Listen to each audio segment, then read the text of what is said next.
တကိုးကြီးဆရာတော်တပါးဖြစ်တဲ့ဝင်ကဆရာတော်လို့လူသိများတဲ့ဆရာတော်ဦးဥတ္တမထိုင်းလိုလုံဖော်ဥတ္တမအကြောင်းပဲဖြစ်ပါတယ်ရှင်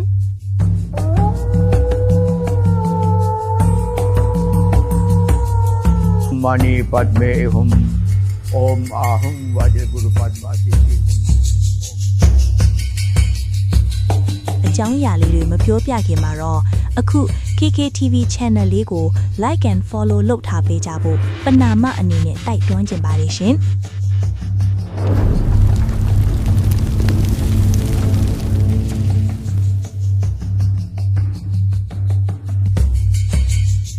ပရိသတ်တို့လေကမ္ဘာအရှိဆုံးတစ်သားတရားကြီးလို့နာမည်ကြီးတဲ့ထိုင်းနိုင်ငံကမွန်တရားကြီးကိုသိကြတယ်ဟုတ်ထိုင်းနဲ့မွန်ဒေသကိုဆက်သွယ်ပေးထားတဲ့အဲ့ဒီတရားကြီးကိုဦးဆောင်တိဆောက်ခဲ့တာဒီဆရာတော်ကြီးပါပဲရှင်ဆရာတော်ဦးဥတ္တမခေါ်ဝင်ကဆရာတော်ဟာတကိုးဣတိပတ်နဲ့ပြည်ဆောင်တော်မူတဲ့အတွက်ထိုင်းတနိုင်ငံလုံးကြော်ကြားယုံတာမကပဲထိုင်းပြည်ရင်မင်းမြတ်ကိုယ်တိုင်ကပါအထူးတလေကိုးကွယ်စည်းကပ်ရတဲ့အထိတကိုးကြီးမားခဲ့ပါ၏ဒါဆိုရင်ဆရာတော်ကဘလို့ပုဂ္ဂိုလ်ထူးလဲဘလို့ထူးခြားစမ်းကြဲတဲ့ဖြစ်ရည်ရှိခဲ့လေဆိုတာကိုကျမကအခုပဲပြောပြပေးပါမယ်ရှင်ဆရာတော်ကြီးရဲ့ဇာတိနဲ့ငယ်ဘဝအကြောင်းကိုအရင်ပြောပြရမယ်ဆိုရင်တော့ဆရာတော်ကြီးကို1930ခုနှစ်မှာခမည်းတော်နိုင်ကောင်မဲ့တော်မိထောက်စုတို့ကနေဖွားမြင်ပြီးငယ်နာမည်ကတော့မောင်အေးမောင်ဖြစ်ပါတယ်ရှင်မွေးချင်း73ယောက်အနက်အကြီးဆုံးအသားဦးရတနာပေါ့နော်ဆရာတော်ဟာထိုင်းနိုင်ငံမှာနာမည်ကြီးပေမယ့်တကယ်တော့ဆရာတော်ကမွန်လူမျိုးစစ်စစ်ဖြစ်ပြီးကျမတို့မြန်မာနိုင်ငံရေးမြို့နယ်ကမော့ကနှင်းဟွာစားတိပါပဲရှင်အသက်18နှစ်အရွယ်မှာကိုငင်ဝတ်ပြီး1932ခုနှစ်မှာရဟန်းပေါင်ကိုဝင်ရောက်ခဲ့ပါတယ်တထုံမြို့နယ်ဒုက္ခကာရီကျောင်းတိုက်တို့မှာစာပေပရိယတ်တိနဲ့ဝိပဿနာတရားတွေကိုလေ့လာစီးပို့ခဲ့ပါတယ်ရှင်1948ခုနှစ်လောက်မှာတော့ပြည်တွင်းစစ်တမ်းကြောင့်ဆရာတော်ဟာထိုင်းမြန်မာနယ်စပ်ဘက်ကိုကြွားရောက်တည်တင်းသုံးရခဲ့ပါတယ်ထိုင်းနိုင်ငံ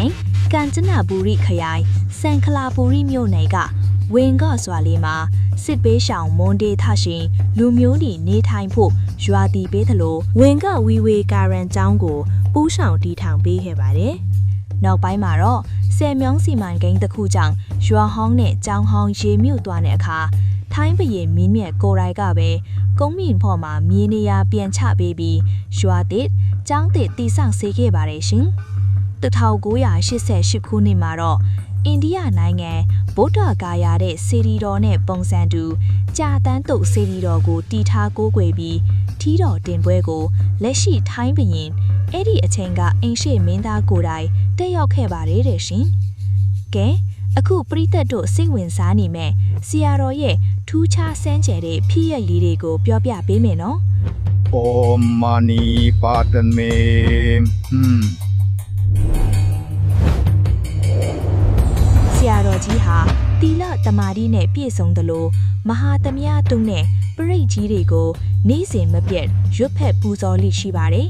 အချိန်ပြည့်ပရိတ်ရုနီတက်လို့စကားပြောချိန်တောင်နဲပါတယ်လို့ဆိုကြပါတယ်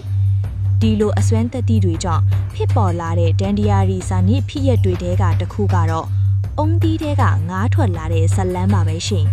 တခါတော့ကထိုင်းဘရင်မင်းမြတ်ကဆရာတော်အမှန်တကယ်တကိုးကြီးမကြီးစမ်းသက်ချင်တာနဲ့ဆရာတော်ကိုအခုလိုလျှောက်ထားမေးမြန်းခဲ့ဘူးတာတဲ့အရှင်ဖေဟာ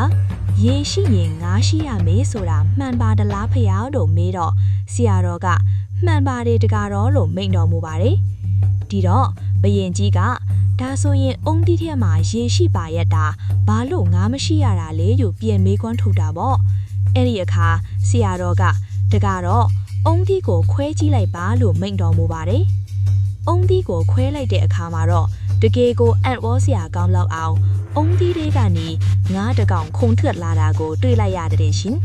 ဒီဖြစ်ရဲ့ကြောင့်ဘရင်မင်းမြတ်ကဆရာတော်ကိုအလွန်တရာအံ့ဩကြည်ညိုသွားရခဲ့တယ်လို့ဗဇက်ရစဝင်ဒီမှာပြောစပတ်ဖြူကြပါတယ်ရှင်ဒါတင်မကသေးဘူးနော်မိဘအန်တရေကာကွယ်နိုင်တဲ့ဖြစ်ရက်လေးရှိပါသေးတယ်တခါတော့ရွာတရွာမှာမီးလောင်ကျွမ်းမှုဖြစ်ပွားခဲ့ပါတယ် တခြားအိမ်တွေမီးထဲပါသွားပြီးမဲ့ဆရာတော်ပုံတော်ကိုကိုးကွယ်ထားတဲ့အိမ်တအိမ်သေးသာမီးမလုံပေးကြံရှိခဲ့ပါတယ်တဲ့ရှင်ဆရာတော်ပုံတော်ရှိတဲ့နေရာရောက်ရင်မီးအရှိန်ငင်းသွားတာကိုလူအများတွေ့ရှိခဲ့ရပါတယ်အဲ့ဒီအချိန်ကစပြီးဆရာတော်ရဲ့ပုံတော်နဲ့ပတီးတွေကိုလူမျိုးပေါင်းစုံကအဆောင်အဖြစ်ဆောင်ထားကြတာရောင်းမလောက်ပါဘူးတဲ့ရှင်နောက်ထပ်နာမည်ကြီးတာကတော့ကားမောက်တာတောင်အသက်မသေးတဲ့ဖြစ်ရပါပဲဆရာတော်ရဲ့အာဟန်မဥဤဥအမဆိုတဲ့ကားထားပါတဲ့စတစ်ကာတွေကိုကားတွေဆိုင်ကယ်တွေမှာကတ်လိရှိကြပါတယ်လွန်ခဲ့တဲ့3-4နှစ်လောက်ကခရီးတင်းတန်ကားတစ်စီးမှုတ်ခုံလမ်းကျဲပြီးမတော်တဆဖြစ်ပွားခဲ့ပူပါတယ်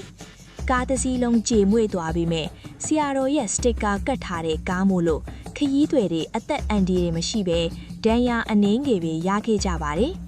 ဒါကြောင့်လေဆရာတော်ရဲ့ဂုဏ်သတင်းကပိုပြီးကြော်ကြားခဲ့တာပေါ့ရှင်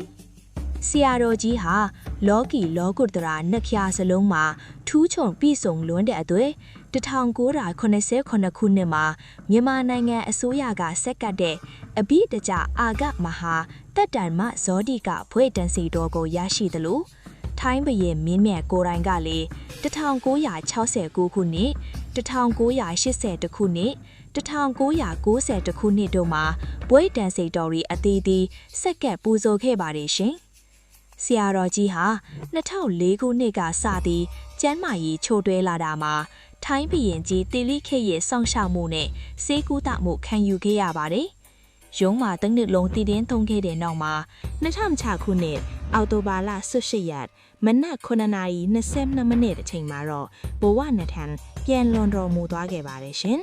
။ပြန်လွန်တော်မူချိန်မှာဆရာတော်ကြီးရဲ့တက်တော်ဟာ68နှစ်ရှိပါပြီရှင်။ဟုတ်ကဲ့ပါရှင်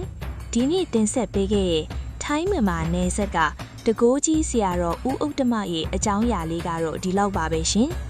အဆုံးထိနားဆင်ပေးကြတဲ့အတွက်ကျေးဇူးအထူးတင်ပါတယ်ရှင်နောက်ထပ်ဗီဒီယိုတွေမှာပြန်လည်ဆုံတွေ့ကြမယ်နော်အားလုံးကိုချစ်ပါတယ်ရှင်ဘိုင်ဘိုင်